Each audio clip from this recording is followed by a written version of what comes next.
तो आज का वीडियो में बेसिकली डीएलएड काउंसलिंग से रिलेटेड होने वाले हैं और बहुत सारे एस्पिरेंट हैं जो अभी तक अपना काउंसलिंग नहीं किए हैं। इस वीडियो में बने रहेंगे और देखेंगे कि डीएलएड का काउंसलिंग कैसे करते हैं। तो डीएलएड का काउंसलिंग करने के लिए हम लोग कोई सा भी ब्राउज़र ऑन कर लेंगे और ब्राउज़र ऑन करने के बाद हम लोग फास्ट जॉब या सरकारी रिजल्ट जैसे कोई भी वेबसाइट खोल लेंगे। ये रहा फास्ट जॉब का वेबसाइट। इसमें हम लोग इस वेबसाइट पे क्लिक करेंगे। जैसे ही हम लोग उस लिंक पर क्लिक करेंगे देखेंगे एक नया विंडो खुल के ओपन हो गया है, जिसमें हम लोग ऊपर की तरफ स्वाइप करेंगे तो यहाँ देखेंगे डीएलएड काउंसलिंग 2025 शो हो रहा है। इस पर हम लोग क्लिक करेंगे। इस पर क्लिक करेंगे तो नया विंडो ओपन होगा, जिसको हम लोग ऊपर की तरफ स्क्रॉल करेंगे तो देखेंगे यहाँ click here to fill common application form दिया गया है। इसी पे क्लिक करेंगे तो हमारा डीएलएड का लॉगिन पेज आ जाएगा। तो लॉगिन करने के लिए हम लोग यहाँ लॉगिन पेज पे आ चुके हैं। इसमें देखेंगे रोल नंबर और डेट ऑफ बर्थ डालने के लिए दिया हुआ है। अब जिन भी भाइयों का रोल नंबर याद नहीं है वो यहाँ से अपना एप्लीकेशन नंबर या रोल नंबर फॉरवर्ड भी कर सकते हैं। तो लॉगिन करके हम लोग आगे का प्रोसेस देखते हैं। तो हम लोग अपना रोल नंबर और डेट ऑफ बर्थ फिल कर लिए हैं और लॉगिन करते हैं। तो जैसे ही आप अपना लॉगिन पे क्लिक कीजिएगा देखेंगे यहाँ OTP सेंड टू सक्सेसफुली, यानी ये टू भी आपके मोबाइल नंबर पे चला गया है। जो आपका रजिस्टर्ड मोबाइल नंबर होगा उस पर OTP चला गया है। तो हम लोग इसमें OTP अपना फिल करेंगे और सबमिट करेंगे तो आगे का विंडो ओपन होगा। तो हम लोग अपना OTP डाल लिए हैं और अब हम सबमिट पे क्लिक करते हैं। तो लॉगिन करने के बाद यहाँ देखेंगे कि क्या आवेदक का नाम और माता का नाम और पिता का नाम शो हो रहा है, यानी कि एप्लीकेंट का डिटेल्स खुल के ओपन हो चुका है। हम लोग जैसे ही नीचे की तरफ आएंगे यहाँ देखेंगे कि आवेदन का 12वीं का डिटेल शो हो रहा है और यहाँ नीचे की ओर चेक एलिजिबिलिटी पर हम लोग क्लिक करेंगे और आगे का प्रोसेस करेंगे। तो जैसे ही हम लोग चेक एलिजिबिलिटी क्लिक करेंगे यहाँ पेमेंट के लिए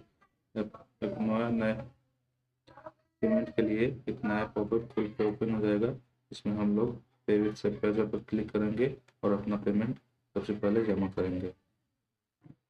तो जैसा ही हम लोगों ने पे विथ सरप्राइजर पर क्लिक किया देखेंगे कि यहाँ पेमेंट के लिए नया विंडो ओपन हो चुका है और आप देखेंगे कि कार्ड और यूपीआई क्यूआर कोड तथा नेटवर्किंग के लिए और नेटवर्किंग से पेमेंट करने के लिए नया पॉपअप खुल के ओपन हो चुका है। तो पेमेंट के लिए हम लोग पे थ्रू यूपीआई क्यूआर कोड पे क्लिक करेंगे। जैसे हम लोग यूपीआई पे क्लिक करेंगे देखेंगे एक और नया विंडो ओपन हो चुका है और यहाँ जनरेट यूपीआई क्यूआर कोड का ऑप्शन दे रहा है, जिसमें पेमेंट भी शो हो रहा है। तो हम लोग इस पर क्लिक करके क्यूआर कोड जनरेट कर लेते हैं, फिर आगे प्रोसेस देखते हैं। तो आप देखेंगे कि यहाँ पर क्यूआर कोड ओपन हो चुका है और हम लोग इससे पेमेंट अपना कर लेते हैं, फिर आगे का प्रोसेस देखते हैं। तो पेमेंट होने के बाद आप देखेंगे ऑटोमेटिक पेज रिडायरेक्ट होगा और यहाँ पे पेमेंट सक्सेसफुल शो करेगा। उसके बाद यहाँ ट्रेन और गो टू एप्लीकेशन टोटो बटन शो होगा, जिसमें हम लोग यहाँ से अपने पेमेंट का प्रिंट आउट भी निकाल सकते हैं और गो टू एप्लीकेशन से हम लोग अपने आगे का प्रोसेस करेंगे। तो हम लोग अपने नेक्स्ट पेज पे आ चुके हैं और अब हम लोग नेक्स्ट प्रोसेस में इसका कॉलेज चुनने वाले हैं। तो हम लोग जैसे ही नीचे की ओर स्लाइड करेंगे आप यहाँ देखेंगे यहाँ कॉलेज चुनने का ऑप्शन शो हो रहा है। तो जिन भी भाइयों का अच्छा खासा रैंक है वो सरकारी कॉलेज ही चुनेंगे। यहाँ गवर्नमेंट और प्राइवेट कॉलेज चुनने के लिए यहाँ शो हो रहा है, तो हम लोग गवर्नमेंट कॉलेज पे चुनेंगे। कॉलेज टाइप चुनने के बाद हम लोग अपने डिस्ट्रिक्ट चुन लेंगे। जिस डिस्ट्रिक्ट में हम लोगों का अपना एडमिशन लेना है उस डिस्ट्रिक्ट पे चुन लेंगे। तो आप देखेंगे यहाँ सारा डिस्ट्रिक्ट शो हो रहा है। हम लोग ऊपर नीचे करके अपने डिस्ट्रिक्ट को चुन लेंगे।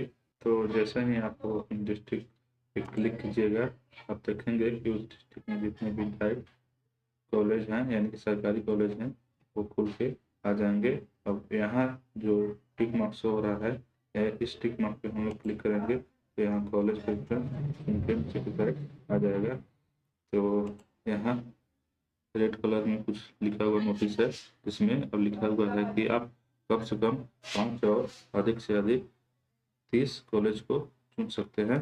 तो हम लोग पहले अपना कॉलेज कम से कम 5 चुन लेते हैं, फिर आगे का प्रोसेस देखते हैं। तो देखेंगे हम लोग अपना सारा कॉलेज चुन चुके हैं और यहाँ पे देखेंगे कि हम लोग 5 से लेकर 30 कॉलेज चुनना था हम लोगों को, इसमें से हम लोग अपना कॉलेज चुन चुके हैं।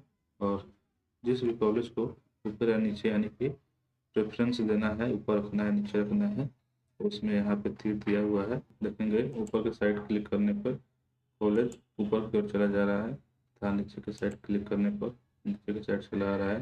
तो जैसे भी आपको प्रेफरेंस देना है, किसी भी कॉलेज को ऊपर या नीचे रखना है, अपने हिसाब से कर लेंगे। उसके बाद कॉलेज चुनने के बाद नीचे के साइड सेव पे क्लिक करेंगे एंड उसके बाद सेव एंड सबमिट पे क्लिक करेंगे। उसके बाद हम लोगों का प्रोफाइल लॉक हो जाएगा और हम लोगों की काउंसलिंग हो जाएगा। चलिए हम सेव कर लेते हैं पहले। तो हमारा फॉर्म सक्सेसफुली सेव हो चुका है और इसके बाद हम लोग अपने सबमिट पे क्लिक करते हैं। जैसे ही आप लोग सबमिट पे क्लिक कीजिएगा, यहाँ देखिएगा once the form submitted college can't be change, यानी कि जैसे ही आप लोग सेव एंड सबमिट पे क्लिक कीजिएगा उसके बाद कॉलेज एडिट नहीं होगा। तो हम लोग सबमिट पे क्लिक कर लेते हैं। तो हमारा फॉर्म सबमिट हो चुका है और हम लोग यहाँ पे इसका प्रिंट आउट निकाल लेंगे और सेव करके रख लेंगे।